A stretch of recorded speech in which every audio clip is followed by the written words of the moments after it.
Ministère de l'Industrie et du Commerce, avec le ministère de l'Économie et des Finances, a organisé une conférence de presse ce matin, le 11 août 2022, au CMM du ministère. Objectif, la vie chère qui s'impose sur la population malienne et expliquer comment le gouvernement va prendre les dispositions. Ainsi, sur le plan international, la plupart des produits sur le marché avaient connu une certaine augmentation. C'est ainsi, par exemple, qu'on peut donner des exemples pour la tonne de blé qui a passé de 177 000 francs CFA en novembre 2021 à 270 000 francs CFA en avril 2022, soit une hausse de près de 48%. Au même moment, le prix de sac de 50 kg de la farine boulangère est passé de 22 500 à 25 000, soit une augmentation de 11% seulement au niveau du Mali.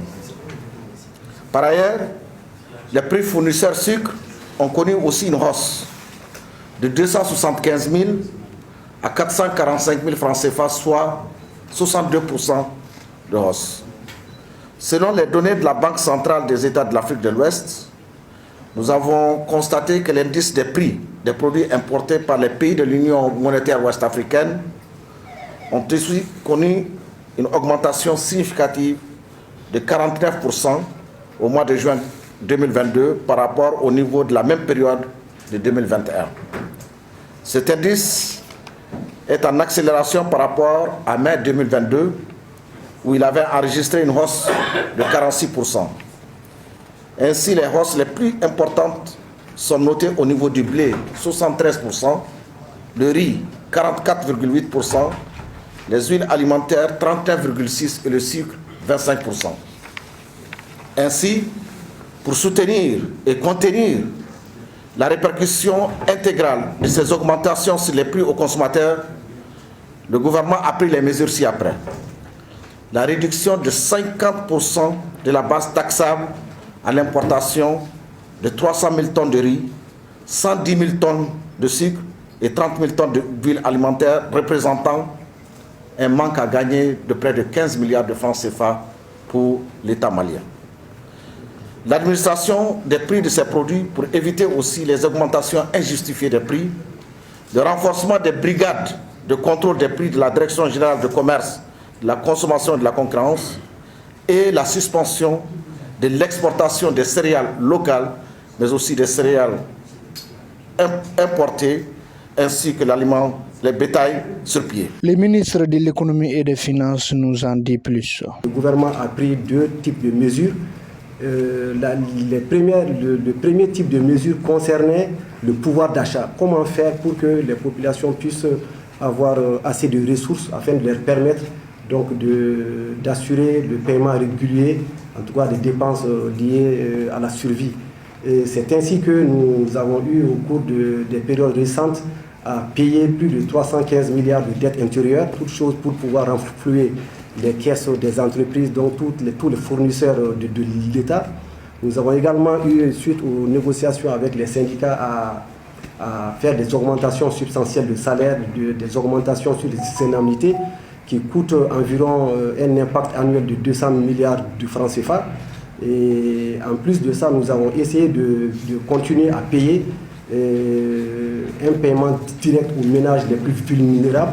Et aujourd'hui, nous sommes à un paiement de 39 milliards de paiement aux ménages. C'est-à-dire qu'il s'agit de payer 100 000 francs, 90 000 francs exactement à chaque ménage. Et nous avons prévu un montant de 100 milliards. Aujourd'hui, nous sommes à un paiement de 39 milliards. Le deuxième type de mesure, je ne vais pas rentrer dans tous les détails, le deuxième type de mesure, c'est toutes les mesures qui tendent à réduire le prix des denrées alimentaires. Comme le ministre du Commerce vient de le dire, nous avons eu à faire des subventions sur les prix de 300 000 tonnes de riz en 2022. On a fait pour 250 000 en 2021. Nous avons eu à faire des subventions sur le carburant. L'impact, par exemple, en 2021 en 2022 est de 95 milliards de francs CFA.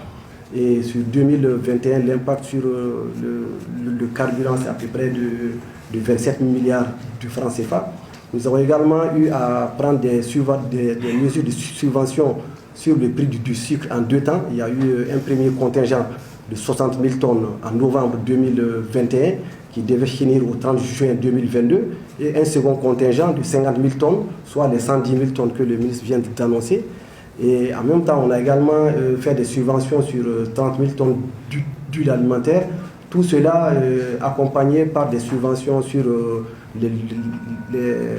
la consommation d'électricité. Il faut rappeler que l'État a injecté 30 milliards en 2022 sur la subvention des prix de l'électricité, parce qu'on a un contrat plan avec EDM depuis 2014 qui fait que le prix du kilowatt est maintenu au prix maximum de 90 francs le kilowatt, ce qui nécessite une subvention annuelle de 30 milliards que nous avons payé en 2022. Je rappelle que c'est 63 milliards qui ont été payés en 2021 à EDM pour ce faire.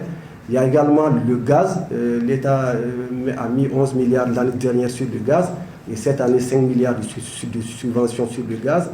Il y a d'autres produits comme le blé, parce que les producteurs de farine qui servent à faire le pain ont un contrat plan avec l'État. Et ce contrat plan avec l'État coûte 25 milliards par an. Nous sommes à la dernière année, la 3e année qui finit en décembre 2022.